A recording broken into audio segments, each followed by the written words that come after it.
Smith here with the Leo 2019 horoscopes. How are you all? So, pretty sort of interesting year for you, dear Leos, in 2019. And I'm just going to whiz through some of the main influences at the moment. There will be much more detail on the website, so please check that out. There's also on the website the love horoscope for Leo and the career and finance horoscope for Leo. So let's get down to it. We've got the trusty book here where most of the details are written down so I can access them quickly. Okay, so you've got a very busy year work-wise, and timing and scheduling, time management's going to be a real issue for you. There are some things that you'll probably have to drop because you just won't be able to fit everything in. It's a matter of prioritizing what's important in your work, and not just your work but also to do with your health and your everyday routine. So let's have a look and get down to tin tacks. You've got Jupiter in your 5th house until December 3. Now this is a lovely, beautiful energy.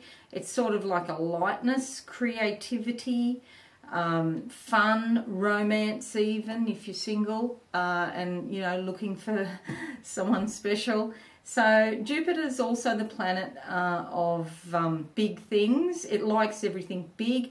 And Jupiter, basically anything it touches, it causes expansion and increase.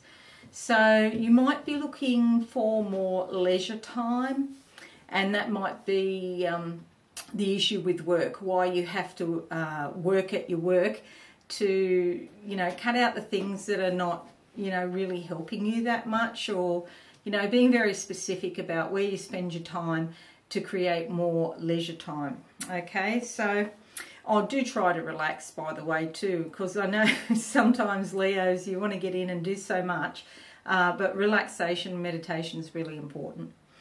Okay, you've got Pluto and Saturn in your 6th house of work, health and well-being. Now this is where the relaxation comes in, because you could be stressing a lot of deadlines and things that you have to do at work. And so it's really important that you, as I was just saying, you prioritise what's really important to you. Okay, Pluto and Saturn. Saturn's kind of like, your father. It's the authoritarian type energy that, it likes structure. It likes organisation. So the more organised you can get, the better off you'll be. There's also obstacles and delays can go with Saturn, so that you do something and you do it right. If you try to take shortcuts, it probably won't turn out.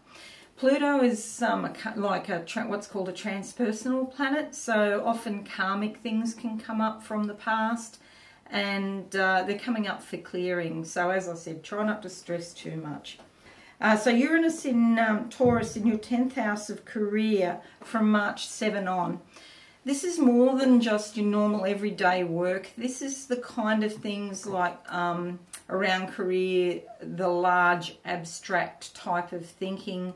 It's the energy around vocation rather than just routine everyday sorts of work. So this is where you're going to be really thinking hard to put, to forge a trail or to pioneer some sort of idea or put things into practice at work that maybe have never been done before.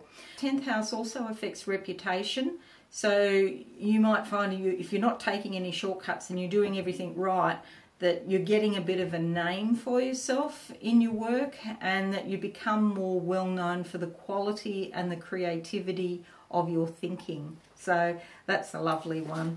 Eclipses. Now this month in January we've just had a solar eclipse, and we're going now into the lunar eclipse on the 21st of January, and these are in your 6th and 12th houses. So the 6th house is again to do with your routine work and your health and well-being. So it's a good idea right now, dear Leos, to get really I guess clear about what your health goals and your well-being goals are. So you might decide that you want to do a new exercise or movement regime. You know, you're going to walk for 45 minutes every morning or something like that. The 12th house is the house of your subconscious. So this is all about things going on really, really deep within you. And you might access these through meditation or in a dreamlike state. And there'll be changes around this. So when an eclipse strikes, it doesn't just change the energy around that particular day. The energy can take up to 6 months to actually be felt. But do be assured, at a deep level, there are changes going on. Okay, so changes in your work, things coming out into the open. Maybe you've been thinking about something, but you haven't actually voiced it.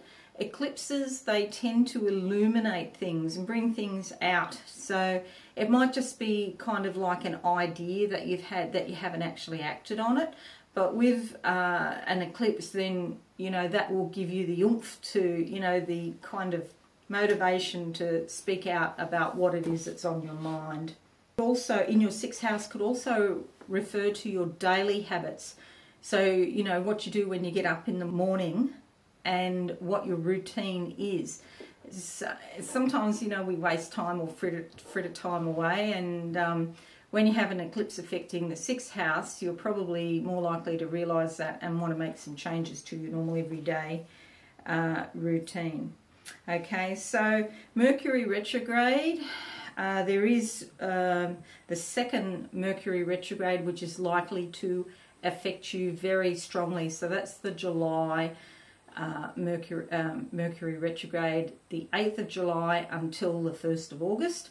There's also the 1st Mercury retrograde is in March, and the last Mercury retrograde, November 1st to 21. There you go, got it back.